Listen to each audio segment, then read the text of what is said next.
Hey, what's up, everybody? It's your boy Allan.P. Welcome back to the channel.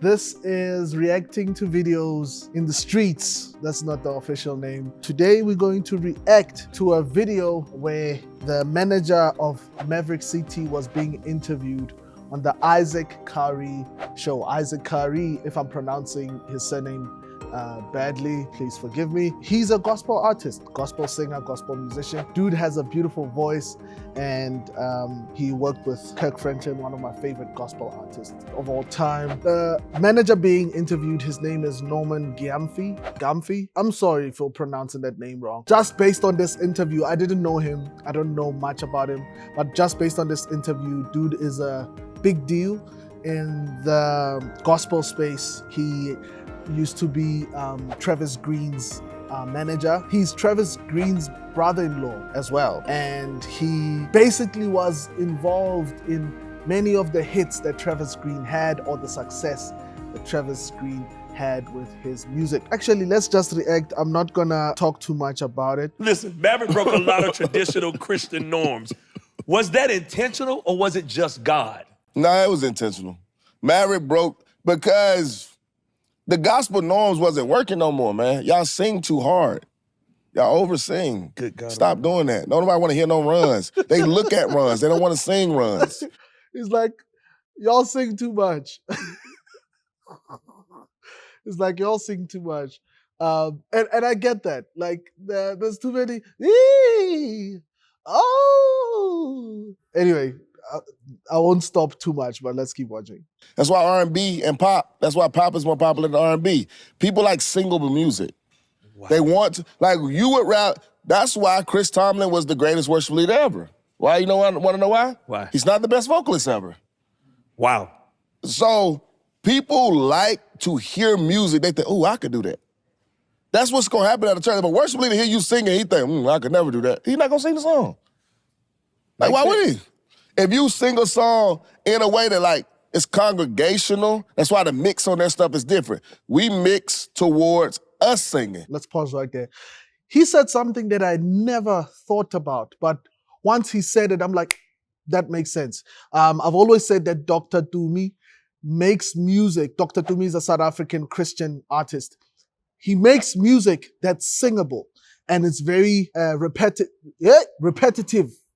It's very repetitive. He'll stay on certain words and on certain parts of the song for a while so that people can sing along. And I didn't know what it was until I watched this video. And he says, Chris Tomlin is not the greatest vocalist in the world. However, his songs are one of the most sung songs in the Christian community. You're a good, good father. It's who you are. Hey. Wait, hold on. Just who you are. Just bear with me for a minute. Just who you are.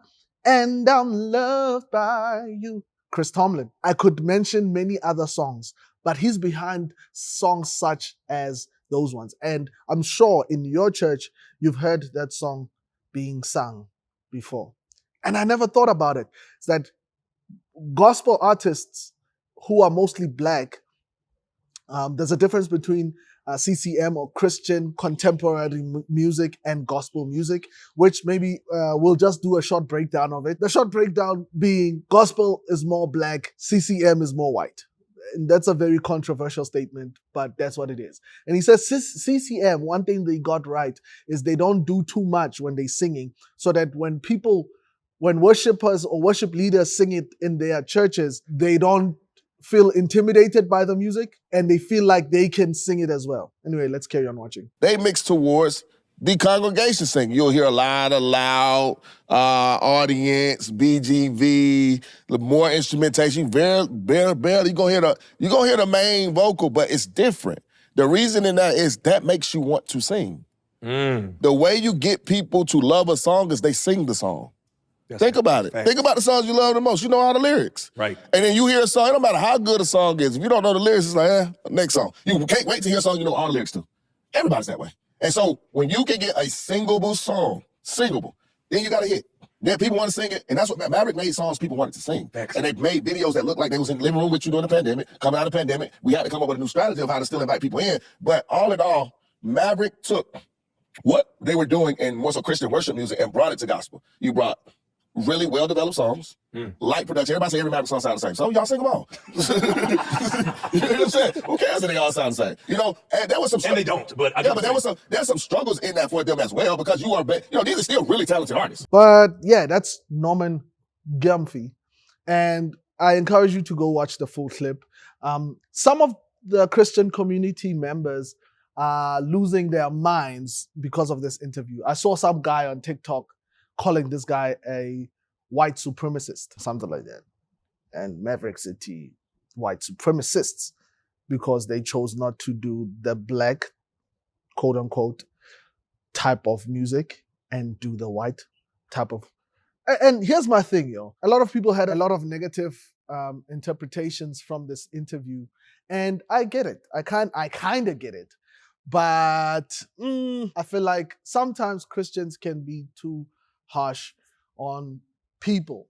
Now, I do not condone everything Norman said or says or stands by, because I don't know him, and I'm just talking based on this clip that we just watched. I did watch the full interview, and what I took away is that Norman is a very strategic businessman. He's very strategic in his approach. Now, Christians tend to be too sensitive when business is attached to Christian activities. And I'll explain what I mean by that. Especially with musicians, because the thing with music is that people who do music that we can stream or watch online or whatever, whether they know it or not, they are in the music business. As long as they upload that song for you to use your money to stream it, to download it, to buy it, they are in the music business. It doesn't matter how holy that song might sound. It doesn't matter how holy this person might think they are or how holy you think they are. If you streaming that music and you're paying money to get access to it, trust me, that's a transaction.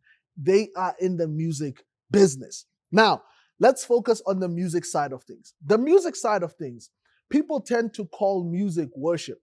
Music is not worship. Music is a great vehicle to express our worship to God. Worship, on the other hand, is a lifestyle. It's the way you live your life on a day-to-day basis. If worship was solely music, like meaning if worship was music, that means the way you live wouldn't matter. But worship is not music. Music happens to be one of the best expressions we can use to worship God.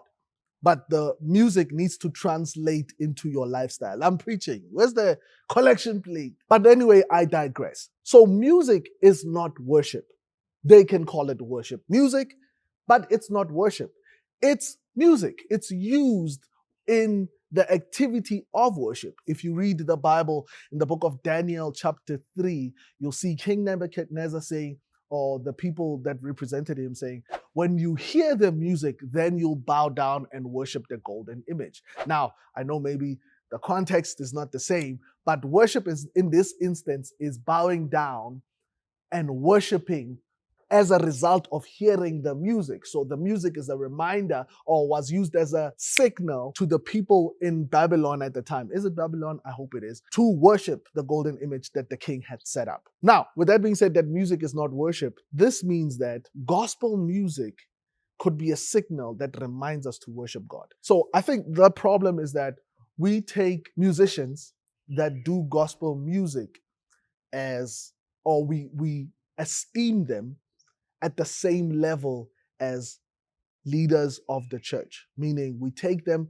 and we put them in the same scale as a pastor or a deacon or a bishop or whatever office or whatever service is being offered.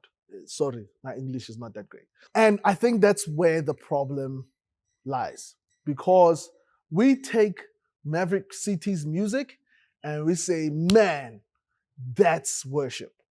Now, it's a signal and it's a reminder that we should worship, but that's not worship. That's not the, okay, or maybe let me say, that's not the full picture of what worship is like. I'm making my point. So let's come back to what Norman was talking about. So Norman is a manager in the music business. He's a music business manager. So he happens to work in the gospel music space or the CCM music space. He's not a pastor. He said in the interview that he believes that there's a pastoral anointing on his life, but he's not operating as a pastor. He's in the music business. This is how he makes his living. This is how he feeds his family. Now, when you are in business, you can't do business without strategy. If people are going to hate on Norman because he has strategy, then I have a lot of questions about the way churches run. Because whether you know it or not, your church organization, there's a strategy behind how your services are set up.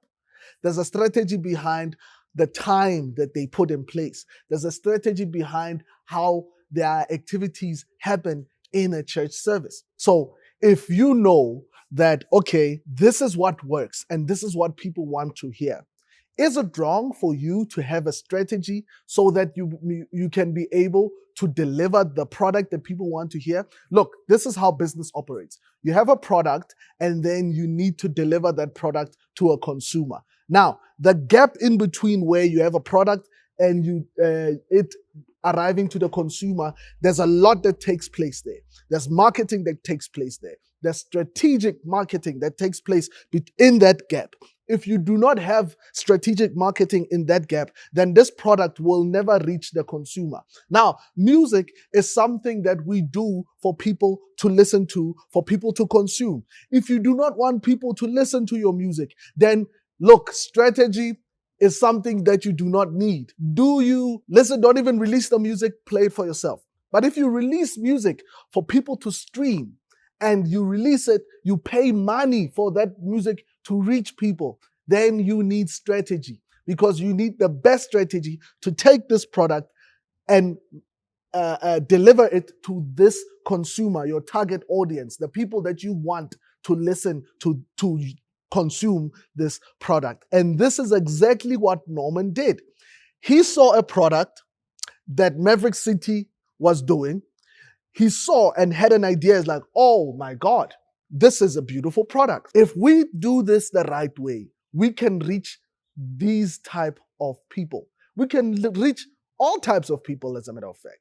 So he took this product and then had a strategy that we're not going to do runs. We're not going to make it too complicated. We're going to make sure that everybody can sing it. And we're going to make music that churches would want to sing. And that's what the dude did. There's nothing wrong with what the dude did. And I stand by that. I stand by that statement. There's nothing wrong that dude did. He has mastered the music business. Now, if you are in the worship side of things, it's not a business, but if you make music to lead at church and to usher people in worship to God, and you don't want to be involved in the business side of things, don't release your music. Find a church, be a worship leader, lead worship there, and that's cool. There's nothing wrong with that. But as soon as you release it, you need strategy. And me, as a matter of fact, I might steal that strategy, bro. Because at the end of the day, the message or the gospel of Christ is being preached through this music. Even though there's strategies attached to it to make money, the gospel of Christ is being preached. The message of Christ is being preached. Anyway, I think I covered everything there. Leave a comment below if you agree, if you disagree, if you think having strategy in the music business or strategy in business that has Christian activities is wrong. Let me know in the comments. I'd like to hear your thoughts. Please subscribe to the channel if you haven't already. Like the video if this is something that you vibe with. I'm going to do more reaction videos, and this might be the spot. Maybe not. I might film in a different location for next time. Thank you for watching. I'm trying to think if I said everything I wanted to say. Anyway, go watch the podcast. Go watch the Isaac Kari episode where he has Norman Gyamfi on it, and let me know what you think. Anyway, thank you for watching. I'll catch you on the next one. Peace.